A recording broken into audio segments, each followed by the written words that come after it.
जय श्री राम, जय श्री श्याम। हारे के सहारे की जय, बाबा खाटू श्याम की जय, शीश के दानी की जय, लख दातार की जय। आप सभी लोगों को मेरी तरफ से जय श्री राम, जय श्री श्याम। Happy Navratri friends. आज नवरात्र का दूसरा दिन है। तो फ्रेंड्स, आज मैं इस वीडियो में आप सभी लोगों को बताने वाली हूँ कि श्याम बाबा की जो उपले वाली जोत लेते हैं वो कैसे लेते हैं, उसकी विधि क्या है जोत लेने की। और जिन लोगों की मनोकामना नहीं पूरी हो रही, बहुत दिनों से परेशान है, उन लोगों को तो ये उपाय ज़रूर से ज़रूर करना चाहिए, उपले वाली जोत। और उपले वाली जोत किस दिन ली जाती है, कैसे ली जाती है, इसकी पूरी विधि मैं वीडियो में बताऊंगी। तो आप लोग वीडियो पूरी तरीके से देखिएगा। और मैं आप लोगों को बता दूं कि मैंने एक बार लिया था उपले वाली जोत और इसका असर मुझे अभी तक अपने जीवन में दिखाई दे रहा है। और दूसरी बार मैंने कल लिया है, नवरात्र के दूसरे दिन। वीडियो भी मैंने डाला है, आप लोगों ने देखा होगा शॉर्ट्स में। तो जो लोग बहुत ज़्यादा परेशान हो जाते हैं और सब कुछ करके हार जाते, थक जाते हैं ना, वो श्याम बाबा की उपले वाली जोत या नारियल वाली अर्जी कोई भी उपाय श्याम बाबा का करते हैं ना, तो कभी भी खाली नहीं जाता है फ्रेंड्स। और आपकी परेशानी जड़ से ख़त्म हो जाती है यदि आप श्याम बाबा के शरण में चले जाते हैं तो।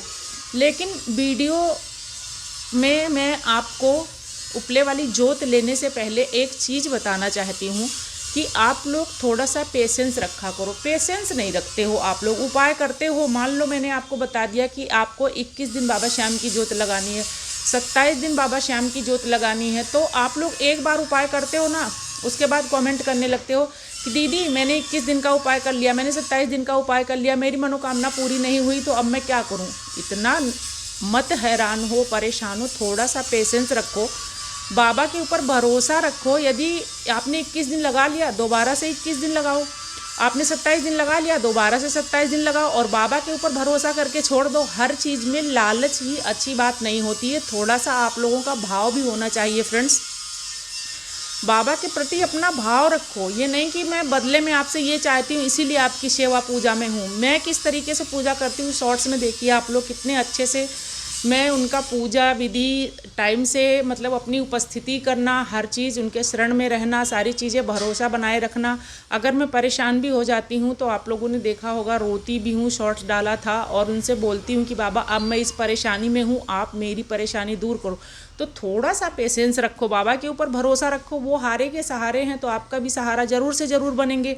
वैसे ही नहीं सारी दुनिया बाबा का गुणगान कर रही है, और बाबा हर किसी की मदद करते हैं, तो आपकी कैसे नहीं करेंगे। बाबा सबकी मदद करते हैं जो उनकी शरण में जाता है। तो थोड़ा सा भरोसा और थोड़ा सा पेशेंस रखो उपाय करते टाइम, और तन मन धन से बाबा का हो जाओ, तभी आपका जो उपाय है वो काम करेगा। उपाय कोई ऐसी चीज़ नहीं है कि आपने उपाय किया और आपका काम बन गया। उपाय हमारी, मतलब हम जो हमारा भाव होता है, हमारे श्रद्धा, हमारी भक्ति होती ना, वो हम बाबा को प्रकट करते हैं, बाबा के सामने कहते हैं, पुकारते हैं कि बाबा हम आपके बच्चे हैं, या मैं आपका बच्चा हूँ, मेरे से ये गलती हो गई या हो गया, उसको माफ़ करना बाबा, अब मैं परेशान हूँ तो मैं किसको पुकारूँ। जैसे हम अपने माँ बाप से बोलते हैं ना कि मम्मी पापा गलती हो गई मेरे से, आगे से गलती नहीं करूँगा, अब मुझे माफ़ कर दो, तो माँ बाप का दिल पिघल जाता है। और कि बच्चा कितनी भी बड़ी गलती कर दे लेकिन उन्हें माफ़ कर देते हैं माँ बाप। उसी तरीके से भगवान भी हैं, उन्हें खाली भगवान मत मानो, उनके प्रति अपना भाव भी रखो। और उनके प्रति आपका सच्चा भाव रहेगा तो वो आपकी ज़िंदगी में हमेशा आपकी कठिनाइयों को आने से रोकेंगी, ये मैं गारंटी के साथ कह रही हूँ। तो चलिए आपको बताती हूँ कि आपको उपले वाली जोत कब लेनी है। तो फ्रेंड्स, उपले वाली जोत जो लेनी है वो आपको एकादशी के दिन लेनी होती है, या जिस दिन आपका मन करे, आपका भाव आ जाए कि आज मैं बाबा की उपले वाली जोत लेती हूँ।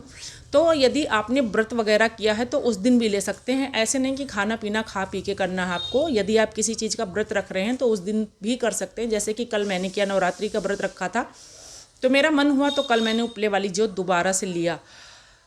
तो आपको एक उपला लेना है, जो मैंने भी कल मंगवाया है और इधर रखा भी हुआ है उपला। आपको एक उपला लेना है, हमारे गांव में उसे कंडा बोलते हैं। जो हमारे गांव से होगा, अयोध्या धाम से, उन्हें समझ आएगा कि गोबर का कंडा बोलते हैं, लेकिन दिल्ली वगैरह में उपला बोलते हैं। उपले को जला लेना है गैस पे आपको। जब उसका बिल्कुल धुआं ख़त्म हो जाए तब आपको मंदिर में ले जाना है, जिसमें आप हवन वगैरह करते हो, हवन कुंड वगैरह हो या कोई कोसा वगैरह हो, उसमें आपको रख लेना है। और रखने के बाद आपको एक जोत जला लेनी है बाबा के नाम की, देसी घी या तिल के तेल का जोत लगानी है। उसके बाद जो आप उपला जला कर ले गए हैं, दोनों को बिल्कुल पास पास में रखना है, इतना पास रखना है कि मतलब बिल्कुल भी गैप ना हो, इतना पास आपको रखना है। और फिर आपको क्या करना है, उसमें देसी घी डालना है, तिल का तेल नहीं डालना, ये ध्यान रखना है। उपले पे आपको देसी घी डालना है और देसी घी के साथ साथ जो नारियल का छिलका आता है ना ऊपर से खोपड़े का, थोड़ा सा छिलका डालना है। नहीं समझ आए तो मेरे शॉर्ट्स में देख लेना, मैंने शॉर्ट्स डाला है कि किस तरीके से लिया है मैंने कल जोत, तो आप लोग उसमें देख लेना।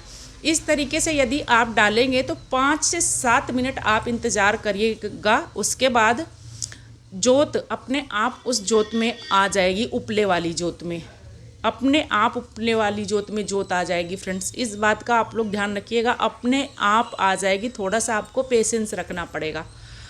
और उसके बाद आपको क्या करना है, बाबा से अपनी अरदास और अर्जी लगानी है। अरदास अर्जी क्या लगानी है आपको, जो आपकी मनोकामना हो, जो आपका भाव हो, जिस चीज़ के लिए आप परेशान हो रहे हैं, वो चीज़ें बाबा को बोलनी है। और उसके बाद एकादशी के दूसरे दिन आपको बाबा को चूरमे का भोग लगा देना है या फिर खीर का भोग लगा देना है। इस तरीके से आपको करना है। एकादशी वाले दिन आपको उपले की जोत लेनी है, द्वादशी वाले दिन आपको बाबा का भोग लगा के और इस तरीके से अपना जो आपकी मनोकामना है वो बोलकर और प्रसाद को आपको ग्रहण कर लेना है। मात्र इतना ही करने से आपकी जो भी परेशानी है वो दूर हो जाएगी। और उपले वाली जोत हमेशा ये ध्यान रखिएगा कि जब भी आप उपले वाली जोत लें तो घी ही डालें उसमें। ये आपको ध्यान रखना है कि आपको उसमें घी का ही इस्तेमाल करना है, तिल के तेल का इस्तेमाल नहीं करना है। जैसा कि आप लोग देख पाएंगे कल वीडियो में मैंने घी ही डाली है, तो घी डालना है और घी से ही आपको उपले वाली जोत लेनी है। फ्रेंड्स, दूसरी चीज़ें मैं आप लोगों को बता दूं कि आप लोग एकादशी का व्रत यदि करते हैं तो एकादशी के दिन करें, और नहीं तो किसी दिन यदि व्रत करते हैं तो ही करें, बीच में आप लोग ना करें इस चीज़ को। इस चीज़ का आपको ध्यान रखना है क्योंकि व्रत होना चाहिए तभी आपको उपले वाली जोत लेनी है। उपले वाली जोत बहुत ही मतलब पावरफुल मानी जाती है, कन्हैया मित्तल जी बताते हैं और मैं उन्हीं को देख देख के आगे बढ़ी हूँ, आज यहाँ तक पहुँची हूँ। मैंने कभी किसी का उपाय नहीं देखा, मैंने कभी किसी की बातों में आकर कोई काम नहीं किया, मैंने वही चीज़ किया जो कन्हैया मित्तल जी बताते थे, सुनती थी और वही मैं करती रहती थी। और उसी चीज़ से मेरी लाइफ में इतना बदलाव आया, इतना बदलाव आया है कि मैं आप लोगों को क्या ही बताऊँ। फ्रेंड्स, इत्र वाली अर्जी भी मैंने कन्हैया मित्तल जी के बताए द्वारा किया था, नारियल की अर्जी भी उन्हीं के बताए द्वारा मैंने किया है, और ये उपले वाली जोत भी उन्हीं के बताए द्वारा मैंने किया था एक बार, और मैं अब दूसरी बार मैंने कल किया है। अभी तक मैंने नहीं किया कि मैंने बहुत बार किया है। तो आप लोग, एक दिन मैं लाइव आई थी तो मेरे से किसी ने पूछा था उपले वाली जोत कैसे लेते हैं, तो मैंने सोचा चलो आज वीडियो बनाकर डाल देती हूँ, क्योंकि मैंने उनको बहुत पहले बोला था कि मैं वीडियो बनाकर डालूंगी बट मैं नहीं डाल पाई। तो आज कल मैं मंगाई तो मुझे ध्यान आया कि चलो ठीक है मैं वीडियो बना के डाल देती हूँ।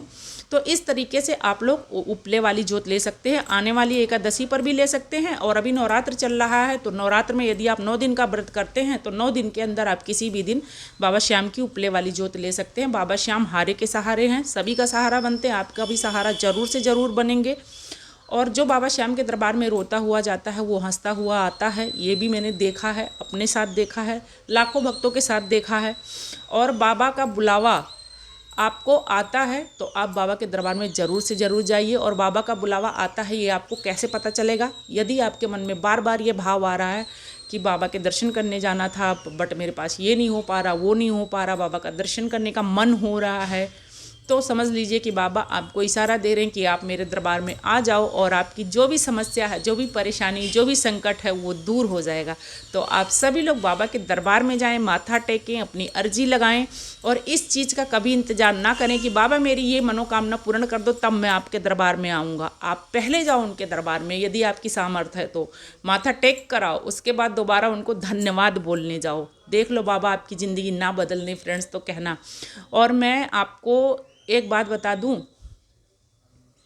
मैं जब से बाबा से जुड़ी हूँ ना, मेरा क्या भाव है ना बाबा के प्रति, मैं काम धंधा सारी चीज़ें कभी कभी छोड़ देती हूँ और बाबा के सामने बैठकर थोड़ी देर उनका दीदार करती हूँ और उनसे बोलती हूँ कि बाबा मैंने कभी नहीं सोचा था कि आपसे मुझे इतना अटैचमेंट हो जाएगा और बाबा श्याम इस तरीके से हैं, ये मैंने कभी नहीं सोचा था। और सच में लाइफ में नहीं सोचा था कि इतना अटैचमेंट हो जाएगा कि मुझे बाबा के दरबार से आए हुए 15 दिन बीत जाता है, उसके बाद मेरा मन करने लगता है कि अब मैं बाबा के दरबार में जाऊँ, अब मैं बाबा के दरबार में जाऊँ। और हो सकेगा तो बाबा मुझे बहुत जल्दी बुलाएंगे, ये भी मैं आप लोगों से बता रही हूँ। जय श्री राम, जय श्री श्याम। वीडियो अच्छा लगे तो एक लाइक, चैनल को सब्सक्राइब और ज़्यादा से ज़्यादा शेयर कीजिएगा, ताकि हर कोई बाबा श्याम का दीदार कर सके और अपनी परेशानी बाबा श्याम से बोल सके। ज़िंदगी में 2-3 नियम यदि आपने ये बना लिया, उपले वाली जोत, अखंड जोत और एकादशी का व्रत, आपकी लाइफ बदल जाएगी फ्रेंड। मेरी लाइफ बदली है ये 2-3 नियम बनाने से। ये 2-3 नियम आप लोग अपनी लाइफ में अपना लीजिए, बिना स्वार्थ के। ये सोचिए कि मैं बाबा की सेवा कर रहा हूँ, मुझे कुछ मिले ना मिले, मैं निस्वार्थ भाव से बाबा की सेवा में हूँ। मेरी ज़िंदगी बाबा के नाम है, अब बने या बिगड़े, संवरे या ना संवरे, बाबा जाने। बाबा के ऊपर मैंने छोड़ दिया। उसके बाद कमाल देखो आप अपनी ज़िंदगी में क्या होता है आपके साथ। जय श्री राम, जय श्री श्याम।